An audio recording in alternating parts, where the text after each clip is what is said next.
And I grew up in a morbidly obese family, and I really wanted to escape that fate, but I couldn't see any way to do it.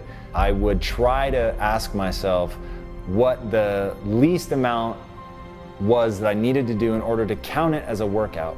Because if I did a workout, then there was a certain amount of food that I was going to be able to eat, and if it wasn't a full workout, then I had to eat less. And I wanted to eat as much food as I could. And I remember saying to myself, stop asking yourself what the least you need to do is, and start asking yourself how much you can bear.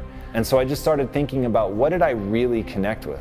A bolt of lightning, it hit me. I connected with my mom, my sister, and other people in my family that struggled profoundly with obesity. Now that was something that I could get excited about.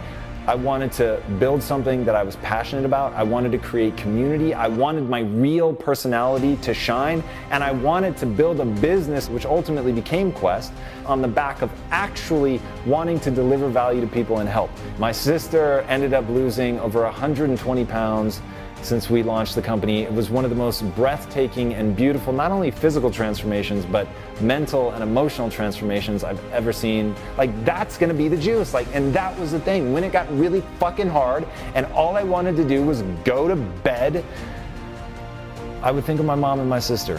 And I would think about helping them. And I would think about the hundreds of millions of people that struggle with food in the same way that they did. And my mom hasn't had the kind of success that my sister has, and that is a daily reminder that there is still a lot more work to do. You've got to know what your mission is. You've got to have something that sits at the core of your being. You've got to develop that thing into a passion that burns so brightly that when it gets hard, when everything is at risk, when you are tired beyond reasoning, when you get to a point where you can't imagine putting the next foot in front of the other, that you still do it. And that will never happen for money. I promise. It's just not going to give you the energy that you need. But if there's something that you believe in that the money is meant to facilitate, then incredible things happen. And for me, it goes back to a quote from Mother Teresa.